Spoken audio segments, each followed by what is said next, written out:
I stood outside the courthouse in Phoenix, watching the morning sun turn the glass and concrete building into a wall of blazing light. My hands were shaking. Not from fear, exactly, but from the sheer weight of what I was about to do. I was 32 years old, and I was suing my own father. The family textile business had been my mother's legacy. She had built it from nothing in the late 90s, turning a small operation into a thriving enterprise that supplied fabrics to boutique hotels and high-end restaurants across the Southwest. When she died 3 years ago, she left detailed instructions in her will. Half the business was mine. The other half went to my father, Gregory, with the understanding that we would run it together. That understanding lasted exactly 6 months. Gregory had always been charming. My mother used to call him her silver-tongued devil, laughing as she said it, not realizing how accurate the description was. He had worked in sales for most of their marriage, traveling constantly, always coming home with stories and gifts and promises. My mother ran the business. He just enjoyed the fruits of her labor. After she died, he moved into the executive office like he had built the place himself. Within weeks, he started making changes. He brought in his girlfriend, a woman named Veronica who was barely older than me, and gave her a senior management position despite her having 0 experience in textiles. He renegotiated contracts without consulting me, cut relationships with suppliers my mother had worked with for decades, and started funneling money into side projects that had nothing to do with our core business. I tried to work with him. I really did. I scheduled meetings, prepared presentations, brought data showing how his decisions were hurting our profit margins. He smiled through every conversation, nodded at appropriate moments, and then did exactly what he wanted. The final straw came 8 months ago. I discovered he had taken out a substantial loan against the business without my knowledge or consent, using forged documents that included my signature. When I confronted him, he laughed. Actually laughed. "You think you understand business because your mother left you some papers?" he said, standing in the office that should have been half mine. "I have been making deals since before you were born. This company needs real leadership, not a girl playing dress-up in her dead mother's shoes." That was when I knew. He was never going to respect me. He was never going to honor my mother's wishes. He was going to take everything, and he was going to smile while doing it. So I hired a lawyer, a good one. His name was Douglas, and he came highly recommended by a friend who had gone through a complicated business dissolution. Douglas reviewed the case and told me I had solid grounds. The will was clear. The forged documents were provable. We could win this. I filed suit 3 months ago. Gregory responded by lawyering up with an entire firm and launching a counteroffensive that included character assassination, claims that I was mentally unstable, and assertions that I had been stealing from the company. None of it was true, but truth did not seem to matter much anymore. The case moved faster than I expected. Gregory pushed for an early trial date, and his lawyers seemed confident. Too confident. I did not understand why, until Douglas did some digging and discovered the name of the judge assigned to our case. Judge Harrison Whitmore, old friend of my father's, golf buddy. They had known each other for 30 years. Douglas filed an immediate motion for recusal, arguing the obvious conflict of interest. The motion was denied. Judge Whitmore claimed that his friendship with Gregory would not impact his impartiality. He would judge the case on its merits alone. I felt the ground shift under my feet when I heard that. The system I had believed in suddenly seemed rigged. But Douglas told me not to panic. We had a strong case. Documentation. Witnesses. Even a biased judge would have trouble ignoring facts. I wanted to believe him. I tried to believe him.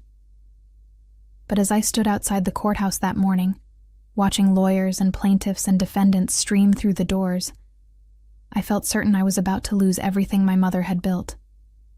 I took a deep breath and walked inside. The courtroom was smaller than I expected. I had seen enough legal dramas on television to picture something grand and imposing. But this was just a functional room with wood paneling and fluorescent lights. The judge's bench sat elevated at the front. The witness stand was to the right. 2 tables faced the bench, one for the plaintiff and one for the defendant. My father sat at the defendant's table with 3 lawyers. He wore an expensive suit, navy blue with a subtle pinstripe. His silver hair was perfectly styled. He looked like a man who owned the room. When I walked in, he glanced at me briefly, his expression completely neutral, then turned back to whisper something to the lead attorney. They both chuckled. I sat down next to Douglas at the plaintiff's table. My hands were still shaking, so I folded them in my lap where no one could see. "Remember," Douglas whispered, "we present our evidence clearly and calmly. The facts are on our side." I nodded, not trusting my voice. Judge Whitmore entered exactly at 9 a.m. He was a tall man in his late 60s, with a stern face and gray hair. Everyone stood. He settled into his chair, adjusted his glasses, and looked down at the papers in front of him. "We are here today for the case of Julia versus Gregory regarding ownership disputes of Summit Textile Company," he said, his voice carrying easily through the room. "I have reviewed the briefs from both parties. We will begin with opening statements. Counsel for the plaintiff, you may proceed." Douglas stood and delivered a clear, methodical opening statement. He outlined my mother's will. He explained how Gregory had systematically excluded me from business decisions despite my legal ownership stake. He referenced the forged loan documents. He laid out a timeline of events that painted a picture of deliberate fraud and manipulation. I watched Judge Whitmore's face as Douglas spoke. The judge's expression never changed. He took notes, occasionally glancing up, but gave away nothing. When Douglas finished, the lead attorney for my father stood. His name was Vincent, and he had the kind of smooth confidence that came from decades of courtroom victories. He smiled at the judge, nodded respectfully, and began speaking. "Your Honor, what we have here is a sad case of a grieving daughter who cannot accept that business requires tough decisions. Gregory has run Summit Textile with skill and dedication, maintaining profitability in a challenging market. The plaintiff, while well-meaning, lacks the experience and temperament for executive leadership. Her claims of fraud are baseless. The loan in question was properly authorized. And as for excluding her from decisions, well, one cannot exclude someone who rarely showed up to participate." It was a lie. A complete brazen lie. I had been showing up every single day, fighting for a voice in decisions, keeping meticulous records of every meeting I was barred from, every email that went unanswered, every proposal that was ignored.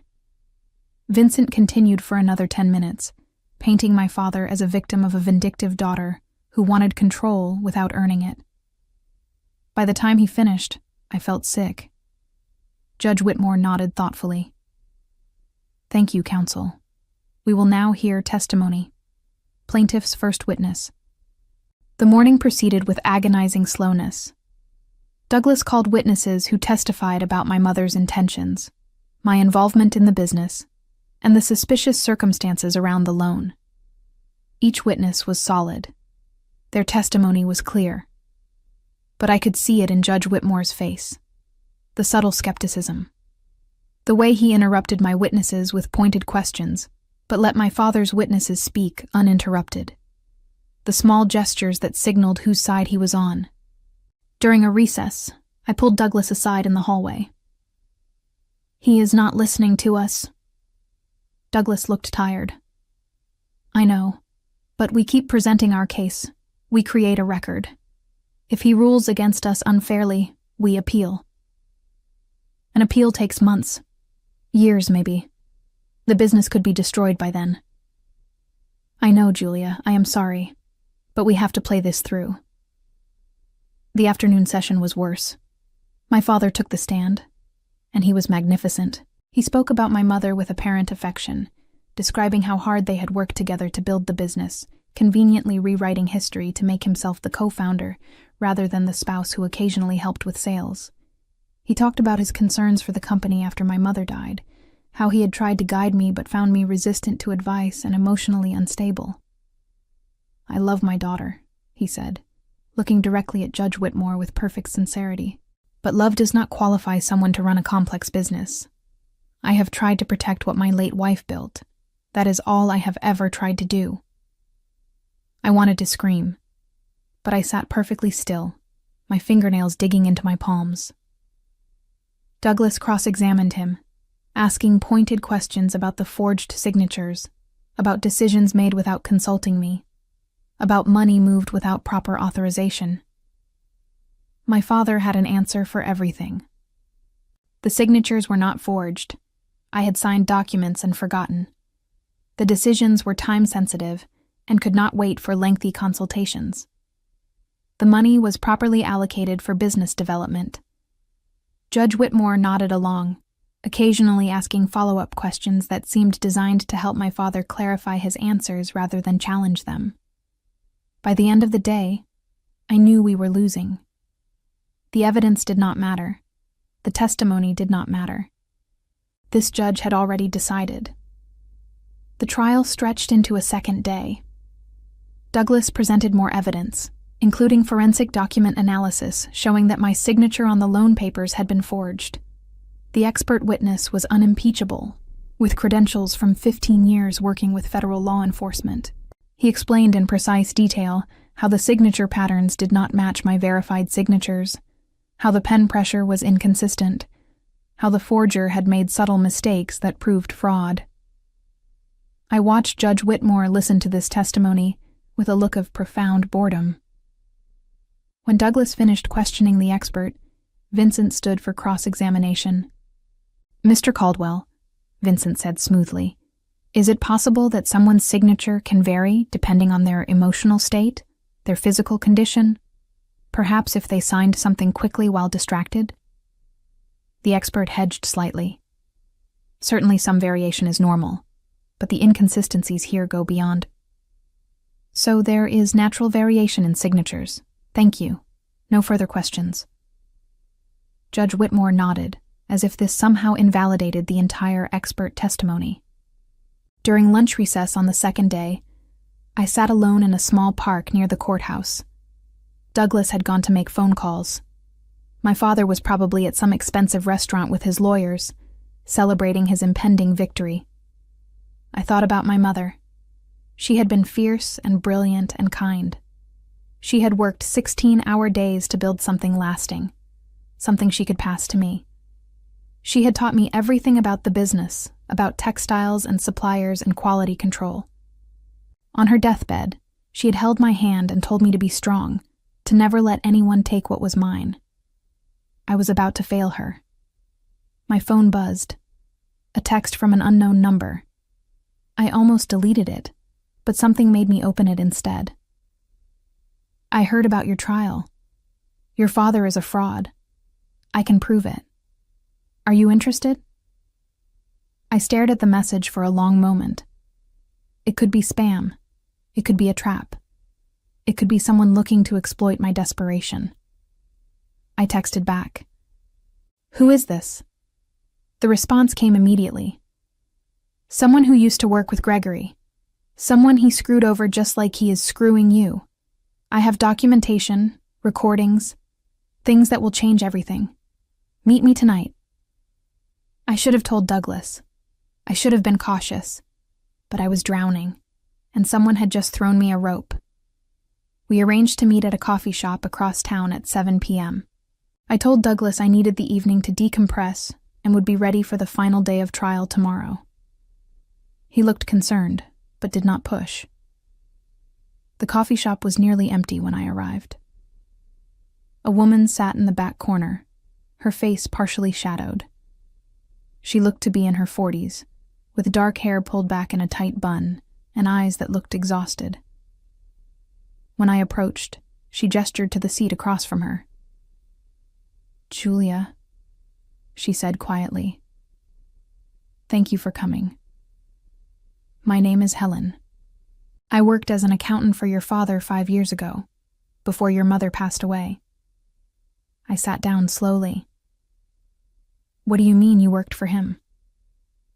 "I handled the books for some side businesses he ran. Projects your mother did not know about. Real estate ventures, investment schemes, a few deals that were borderline illegal." He paid me well to keep quiet. When your mother got sick, he stopped paying. Said he needed to consolidate finances. I pushed back, and he threatened me. Said he had connections. Said he would make sure I never worked again if I caused problems. My heart was pounding. Why are you telling me this now? Helen pulled out a manila folder and slid it across the table. Because I kept copies of everything. Financial records, emails, recordings of conversations where he discussed hiding assets from your mother. I was insurance in case he ever came after me. When I heard about your trial, I realized this information could help you. I opened the folder with trembling hands. Inside were bank statements showing accounts in my father's name that I had never heard of. Emails discussing property purchases that had nothing to do with the textile business. A printout of a recorded conversation where my father laughed about how easy it was to manipulate business partners who trusted him. Why did you wait until now? I asked, looking up at her. Helen's expression hardened. Because I was scared. I still am. Your father has powerful friends. But I saw your name in the court records, and I remembered your mother. She was decent. One of the few truly decent people I met in all my years doing shady accounting work. She did not deserve what he did to her. What did he do to her? He bled the business dry for years. Siphoned money into his private ventures, covered the losses with creative bookkeeping. Your mother never knew. She trusted him completely. When she got sick, he acted like the devoted husband while still stealing from her. He is a parasite, Julia, and he is about to do the same thing to you. I felt cold all over. Can I use this in court? Helen hesitated. Some of it. The documents are legitimate. The recordings might be challenged depending on consent laws, but they show a pattern of behavior. If you have a good lawyer, this could shift everything. I thought about Judge Whitmore, about his golf games with my father, about the way he had dismissed every piece of evidence we presented. The judge is biased, I said quietly. He is a friend of my father's. I do not know if even this will matter. Helen leaned forward. Then you make it matter. Find the leverage. Every corrupt person has something they want to protect. Find out what the judge cares about, and use that. I looked down at the folder again. My hands had stopped shaking. For the first time in months, I felt something other than helplessness. I felt clarity. Thank you, I said to Helen. Truly. She stood to leave. Destroy him, Julia, for your mother, for every person he has stepped on. Make him pay. I sat in that coffee shop for another hour, reading through every document, memorizing every detail. Then I pulled out my laptop and started researching Judge Harrison Whitmore. I barely slept that night. I sat at my kitchen table until 3 a.m., laptop glowing in the darkness, digging through everything I could find about Judge Harrison Whitmore. Public records, court decisions, news articles, social media posts from family members. I was looking for anything that might explain his relationship with my father, anything that might give me leverage. What I found was a distinguished career. 3 decades on the bench, respected in the legal community. A wife, 2 adult children, 4 grandchildren. He sat on the board of several civic organizations.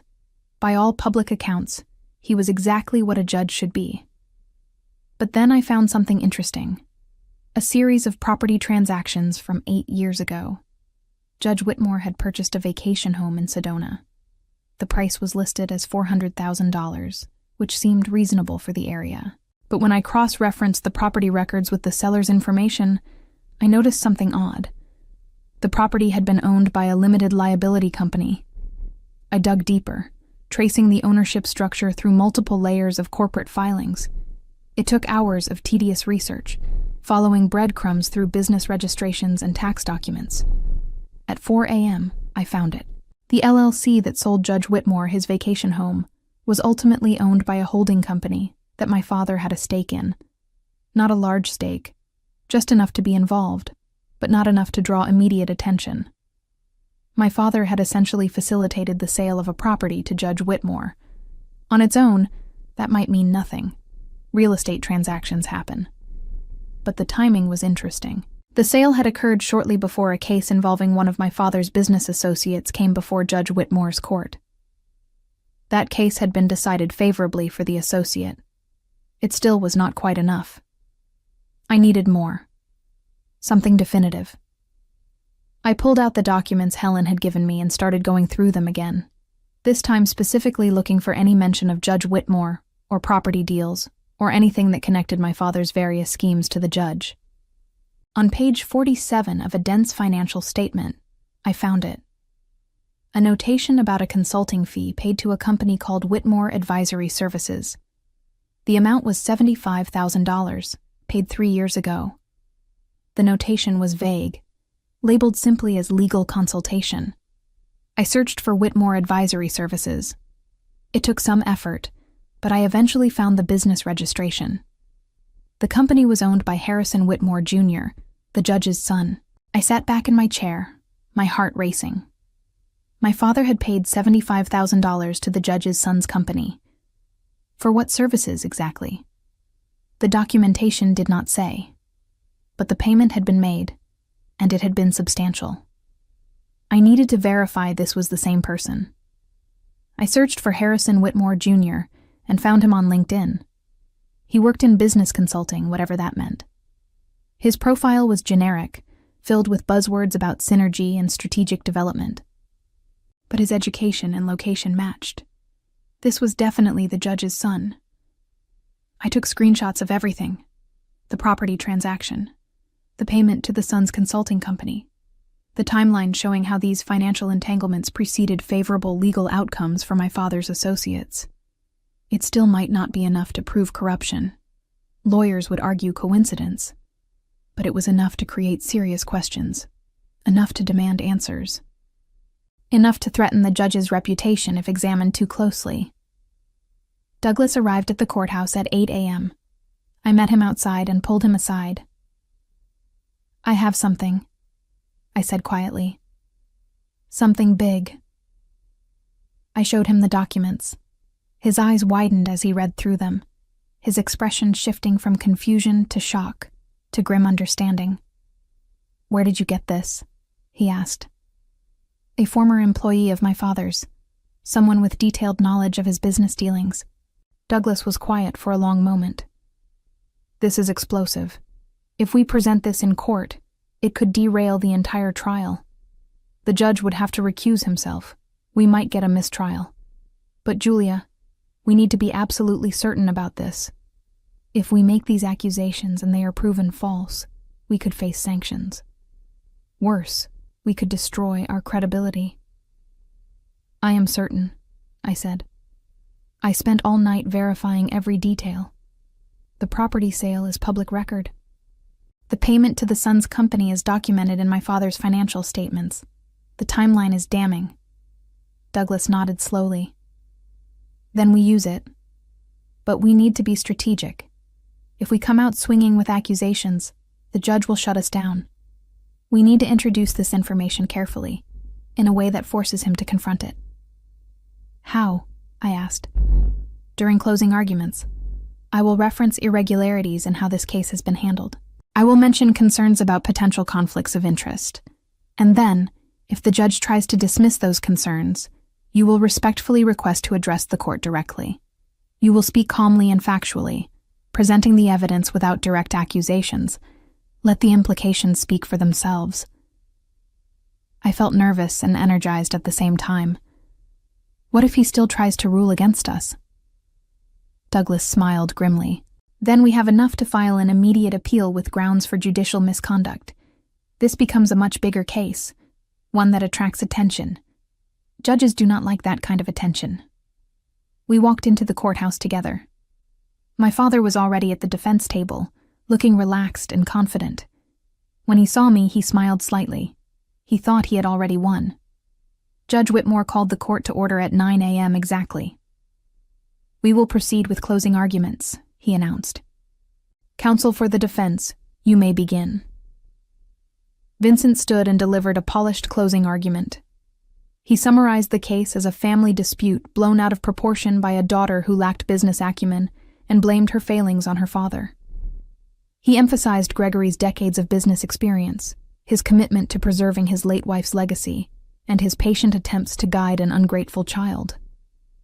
It was infuriating to listen to. Every word was a distortion of reality, but I sat still, my face neutral, my hands folded on the table. When Vincent finished, Judge Whitmore nodded appreciatively.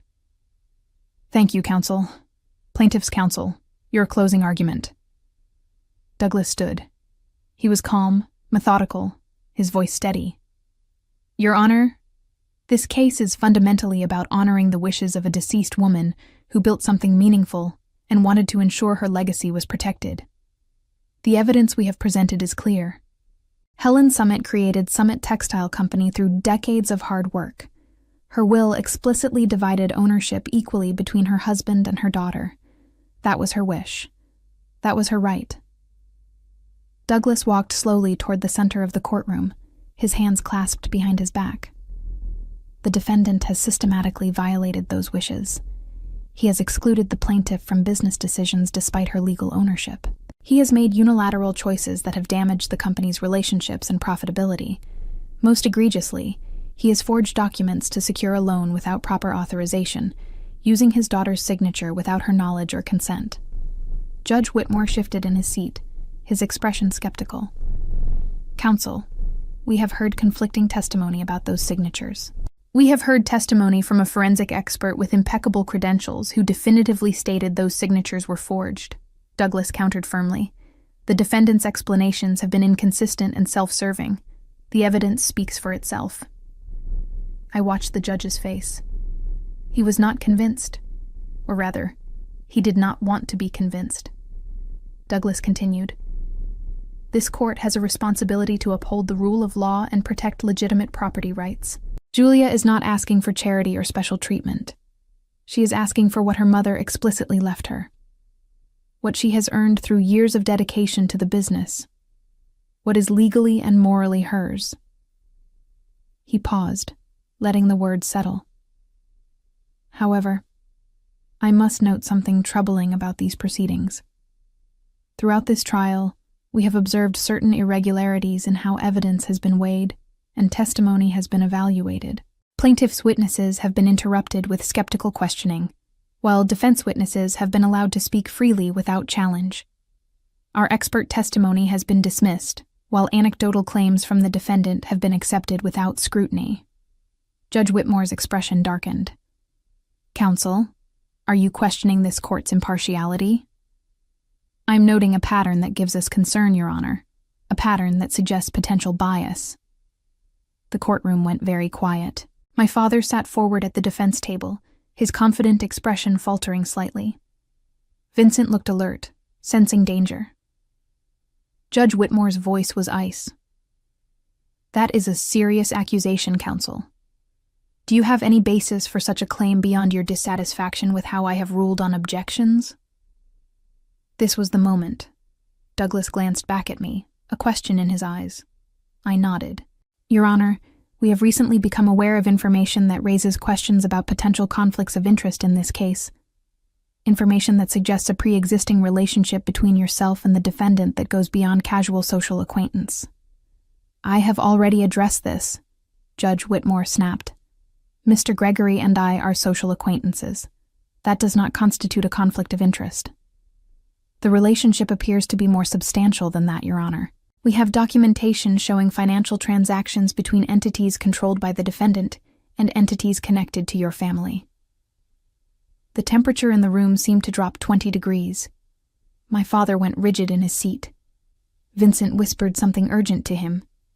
Judge Whitmore's face flushed red. "What exactly are you implying, counsel?" Douglas remained calm. "I am not implying anything, Your Honor. I am simply stating that we have discovered information that creates an appearance of impropriety. Out of an abundance of caution and respect for the integrity of these proceedings, we believe this information should be disclosed and examined." "This is outrageous," Judge Whitmore said, his voice shaking slightly with anger. You are making vague accusations without presenting any actual evidence. I could hold you in contempt for this. We have evidence, Your Honor. We did not want to present it publicly without giving you an opportunity to address the situation appropriately. But if necessary, we are prepared to submit it to the record. Judge Whitmore stared at Douglas for a long moment. I could see the calculation happening behind his eyes. He was trying to determine if Douglas was bluffing, how much we actually knew, what the consequences would be if this became public. "Approach the bench," he said finally. Both counsel, Douglas and Vincent, walked to the bench. They spoke in low voices for several minutes. I could not hear what was being said, but I could see Vincent's incredulous expression and Judge Whitmore's carefully controlled anger. Finally, they stepped back. Judge Whitmore looked at the court reporter. "We are going off the record." The court reporter stopped typing. Judge Whitmore turned his attention to me. "Miss Julia, your counsel has made some serious claims. Before I rule on their relevance, I want to hear directly from you. Do you believe you have evidence of impropriety involving this court?" I stood up slowly. My legs felt unsteady, but my voice was clear. "Yes, Your Honor, I do." "And what is the nature of this evidence?" I looked at my father. He was staring at me with an expression I had never seen before. Not anger, fear. "I have financial records showing that my father paid $75,000 to a consulting company owned by your son 3 years ago. I have property records showing that you purchased a vacation home through an LLC partially owned by my father at a price that appears favorable. And I have a timeline showing that these transactions coincided with legal matters involving my father's associates being decided favorably in your courtroom." The silence that followed was absolute. No one moved. No one breathed. Judge Whitmore's face had gone from red to pale.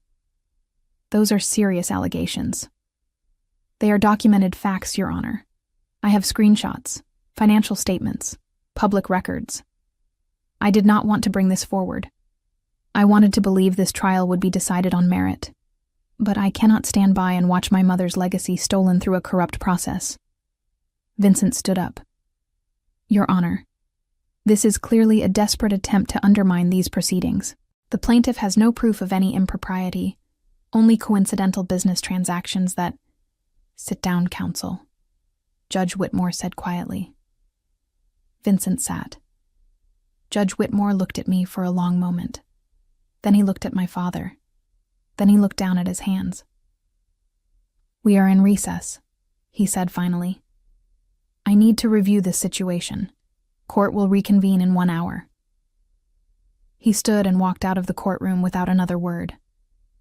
The next hour felt like a week. Douglas and I sat in a small conference room down the hall from the courtroom. He was reviewing his notes, preparing for whatever would happen next. I sat staring at the wall, my mind racing. "You did well," Douglas said quietly. "That took courage.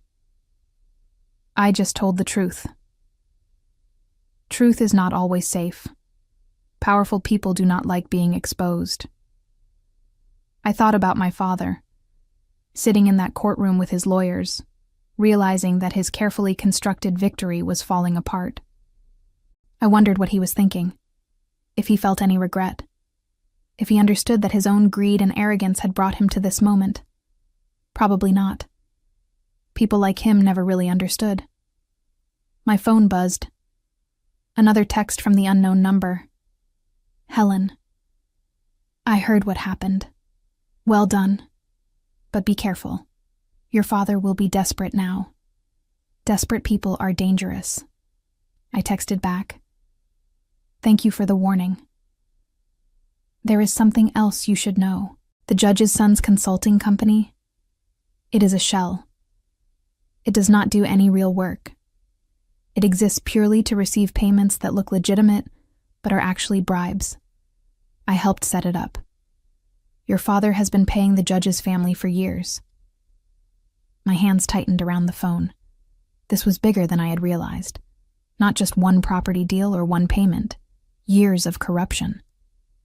"How many payments?" I texted. At least 8 that I know of, totaling over $400,000, all disguised as consulting fees or business expenses. $400,000. That was not a conflict of interest. That was not bias. That was systematic bribery. I showed the texts to Douglas. He read them twice, his expression grave.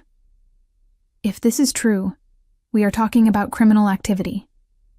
The judge could face disbarment, prison time. Your father, too. Is it enough? I asked. It is enough to blow this case wide open. But Julia, once we go down this road, there is no turning back. This becomes a criminal matter. Federal investigators will get involved. Your father will likely be indicted.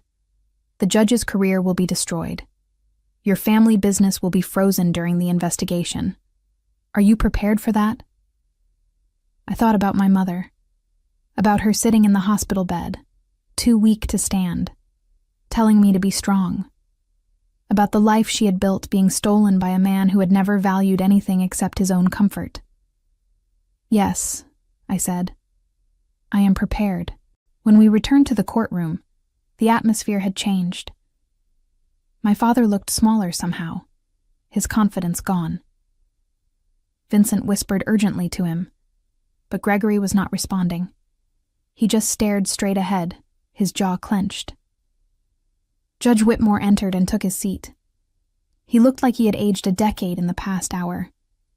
After reviewing the situation, he began, his voice strained, I have determined that there are sufficient concerns about potential conflicts of interest to warrant further examination.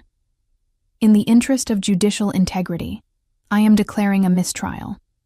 This case will be reassigned to another judge, and proceedings will begin anew. Vincent stood immediately. Your Honor, that is completely unnecessary. The plaintiff has not provided any actual proof of impropriety, only baseless insinuations. To grant a mistrial based on such flimsy— The decision is made, counsel, Judge Whitmore interrupted. This trial is over. All parties will receive notification about the reassignment within 48 hours. He stood to leave, then paused. He looked directly at me. Miss Julia, I want to state for the record that I have always strived to conduct myself with integrity. Any suggestion otherwise is deeply offensive. I met his eyes. Your Honor, I have documentation of 8 separate payments totaling over $400,000 from my father to your son's consulting company over the past 5 years. If you have conducted yourself with integrity, I am certain that investigation will prove it. The blood drained from his face. He opened his mouth, closed it, then turned and left the courtroom without another word. My father stood up slowly. For the first time since this whole nightmare began, he looked directly at me with something other than dismissal or amusement. He looked at me with pure hatred. You have no idea what you have done, he said quietly. I know exactly what I did, I replied. I stopped you from stealing my mother's legacy. He walked out of the courtroom, flanked by his lawyers. I watched him go, feeling nothing but cold satisfaction. Douglas put a hand on my shoulder. The hard part is not over. The new trial will still happen, but at least it will be fair. What about the payments? I asked. What happens now? I will file a complaint with the Judicial Conduct Board. I will also send the documentation to the State Attorney General's office. They will investigate. If your source is credible and the evidence holds up, there will be criminal charges. I thought about Helen, sitting somewhere with years of carefully kept secrets, finally using them to burn down the people who had used and betrayed her. The source is credible, I said.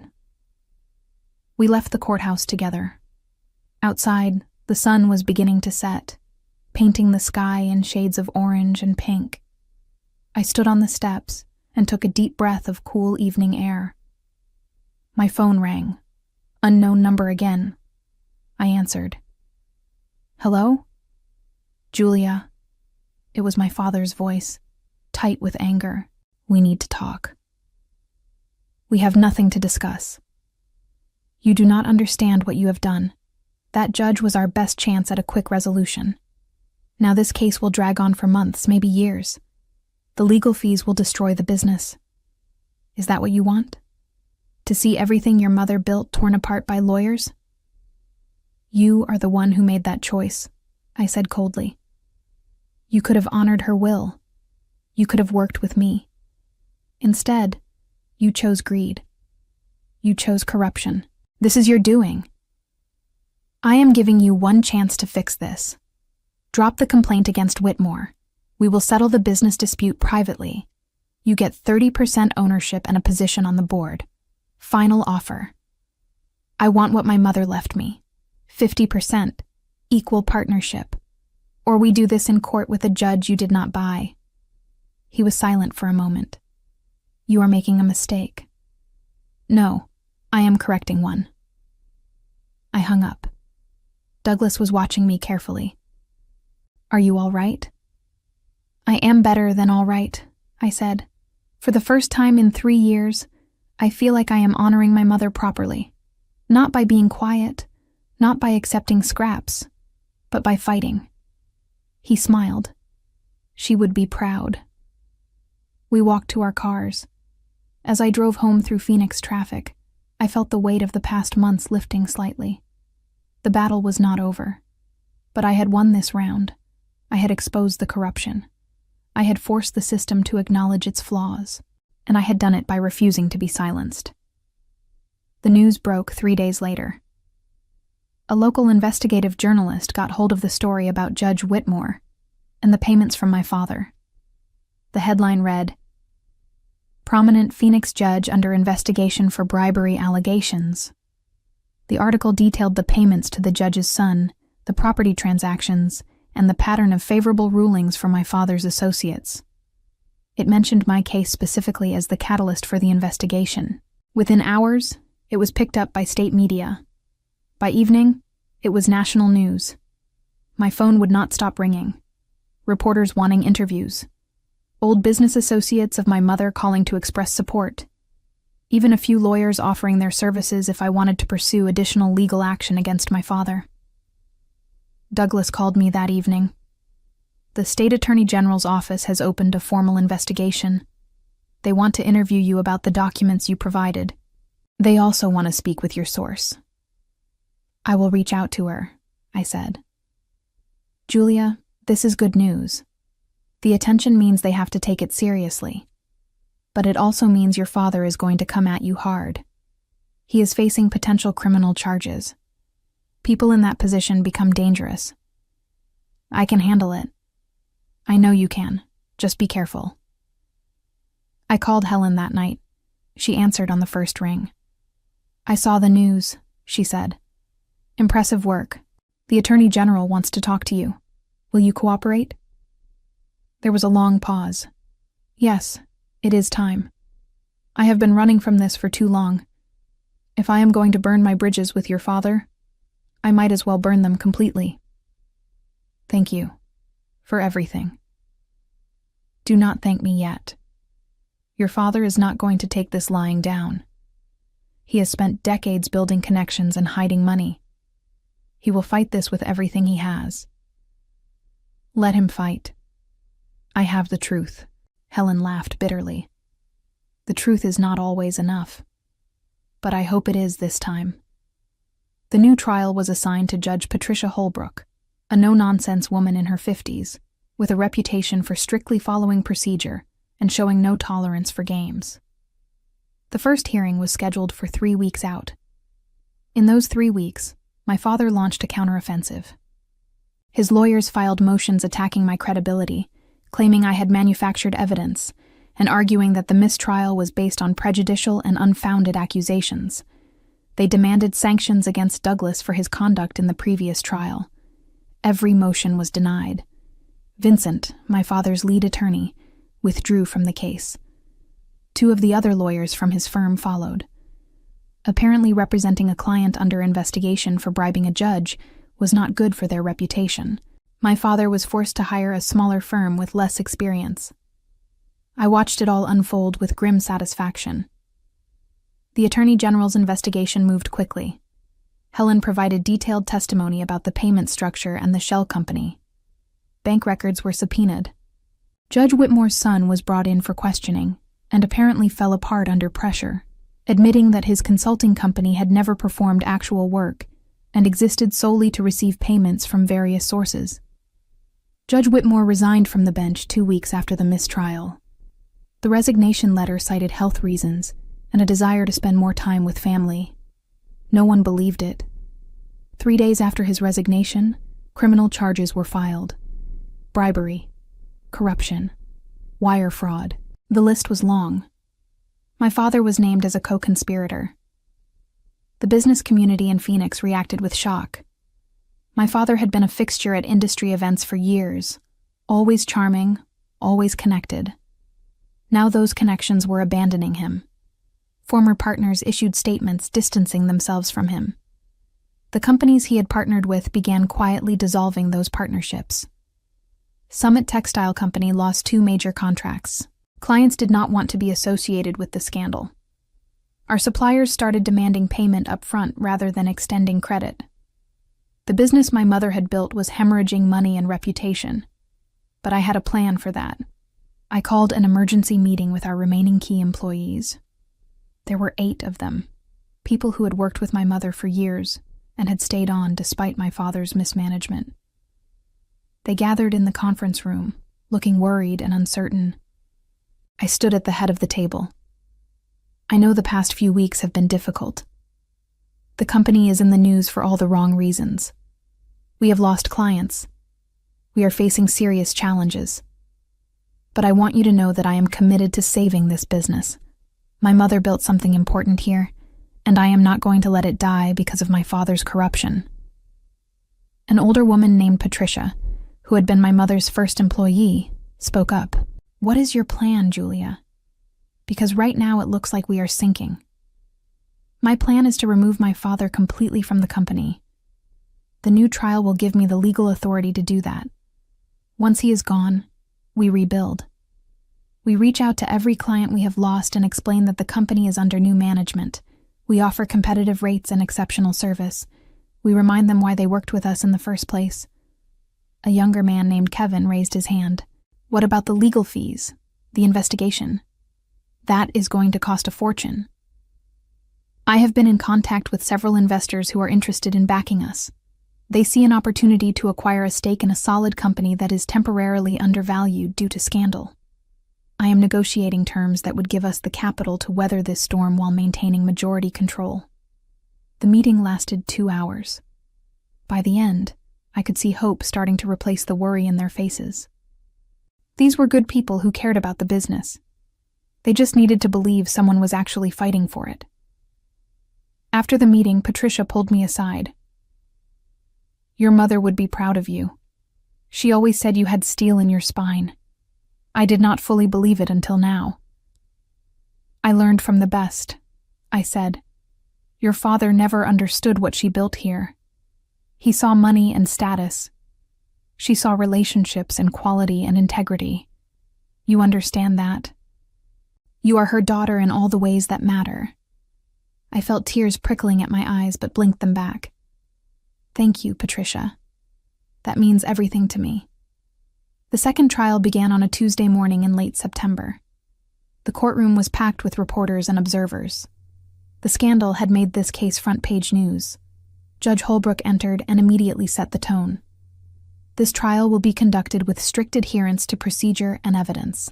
I will not tolerate theatrics from either side. Both counsel will present their cases clearly and concisely.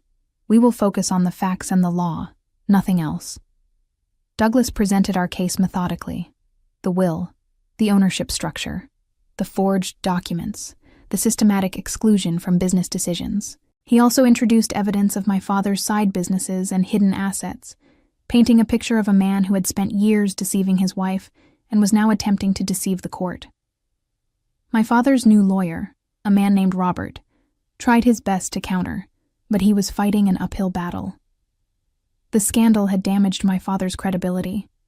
Every time Robert tried to portray Gregory as a trustworthy businessman, Douglas would reference the bribery investigation. On the third day of trial, I took the stand.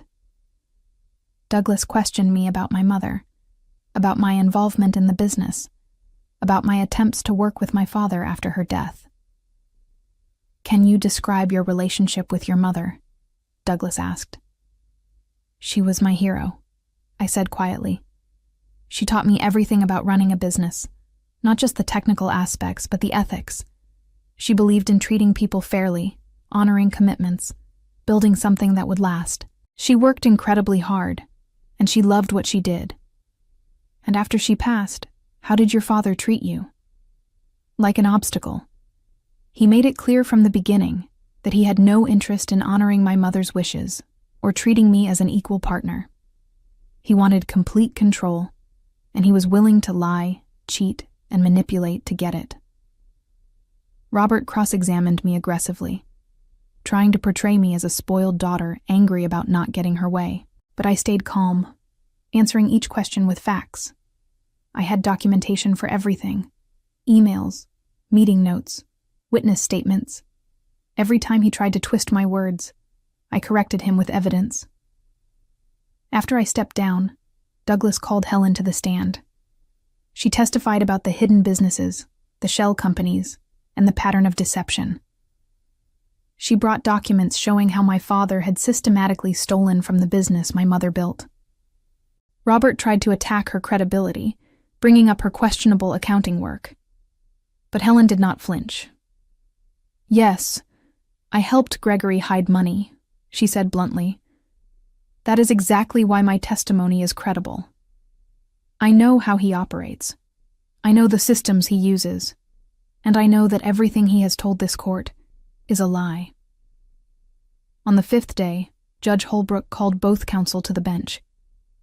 "I have heard enough," she said. "I am prepared to rule." Douglas and Robert returned to their tables. I held my breath.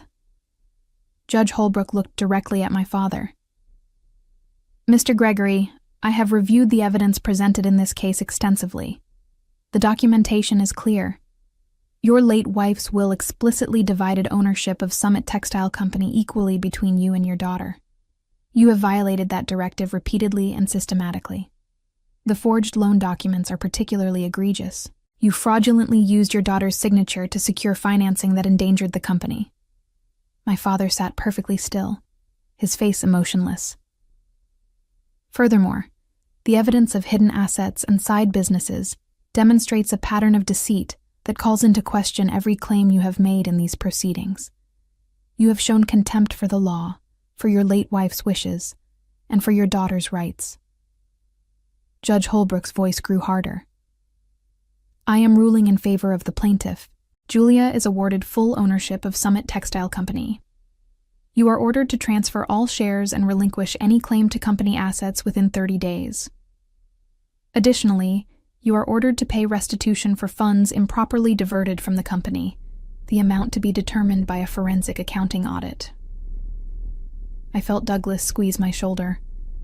I wanted to cry, to shout, to celebrate. But I just sat there, letting the moment sink in. Judge Holbrook was not finished. "I am also referring this matter to the State Attorney General's office with a recommendation for additional fraud charges. Your conduct in this case has been reprehensible." She banged her gavel. "This court is adjourned." My father stood slowly. He looked at me across the courtroom. For a moment, I thought he might say something, but he just turned and walked out, his new lawyer hurrying behind him. Douglas turned to me, grinning. "You did it. You actually did it." "We did it," I corrected. Outside the courthouse, reporters swarmed us. Douglas handled most of the questions, giving a brief statement about justice being served and the importance of honoring legal obligations. I stood beside him, saying nothing, letting the victory speak for itself. The weeks following the trial were a whirlwind. I officially took control of Summit Textile Company and immediately began implementing changes.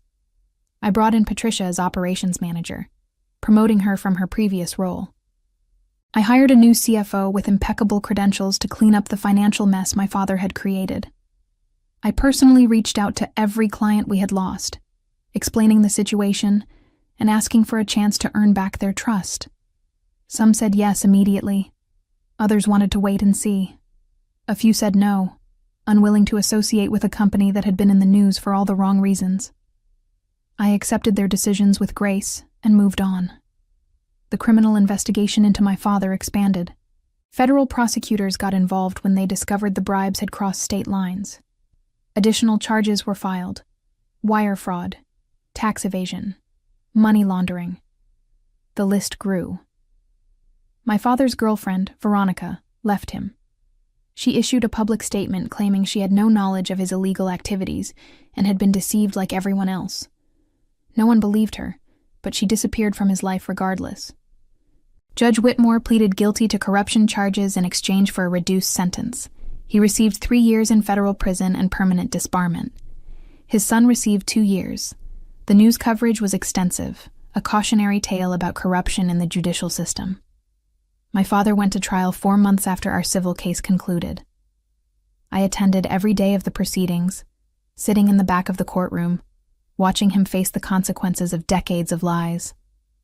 The evidence was overwhelming: financial records, testimony from Helen and others he had deceived, recordings of conversations where he discussed hiding assets and bribing officials. His lawyers tried every trick they could think of, but nothing worked. The jury deliberated for less than 6 hours, guilty on all counts. At sentencing, the judge gave him 8 years in federal prison. 8 years for bribery, fraud, and corruption. His lawyers filed appeals, but they were denied. I was in my office at Summit Textile when I got the call from Douglas telling me the appeals had failed. My father was going to prison. I hung up the phone and sat quietly for a moment. I thought about my mother, about how she had trusted him completely, about how he had betrayed that trust every single day of their marriage. I thought about how close he had come to stealing everything she built. But he had not succeeded. I had stopped him. The business was recovering slowly. We had won back 3 of the clients we lost and had landed 2 new major contracts. The employees were energized, working harder than they had in years. Patricia told me it felt like the old days, when my mother had been in charge and everyone believed in what they were building. I created a scholarship in my mother's name for young women interested in textile manufacturing and business management. The first recipient was a brilliant 20-year-old from Tucson, who reminded me of myself at that age, full of passion and determination. 6 months after the trial, I stood in the factory that my mother had opened 20 years ago.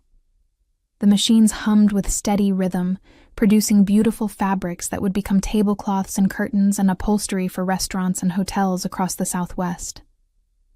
Workers moved with practiced efficiency, taking pride in their craft. Patricia walked up beside me. "We did good this month. Profit margins are up. Employee satisfaction is the highest it has been in years. Your mother would be amazed at what you have accomplished." "I just fixed what was broken," I said. "You did more than that. You saved this place. You honored her legacy in the truest way possible. Not by preserving something that was dying, but by making it live again." I thought about my father, sitting in a federal prison in Texas, stripped of everything he had valued: his reputation, his freedom, his access to the wealth he had stolen. He would be 70 years old when he got out, assuming he served his full sentence. I thought about Judge Whitmore, disbarred and imprisoned, his distinguished career reduced to a cautionary tale about corruption. I thought about all the people my father had cheated and betrayed over the years, and how they must feel knowing he was finally facing consequences. But mostly, I thought about my mother, about how she would have handled this situation. She had been strong, but compassionate, fierce, but fair. She had believed in justice, in honesty, in building something meaningful. I had fought for her legacy not with her gentle kindness, but with her hidden steel.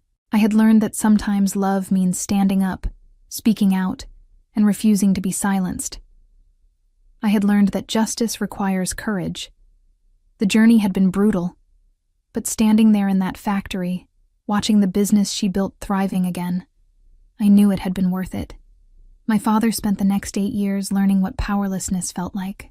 The man who had spent his life manipulating others, buying influence, and escaping consequences, found himself in an environment where none of that mattered. Fellow inmates did not care about his connections. Guards did not care about his charm. He was just another prisoner, stripped of the identity he had constructed. His assets were seized to pay restitution. His reputation was destroyed beyond repair.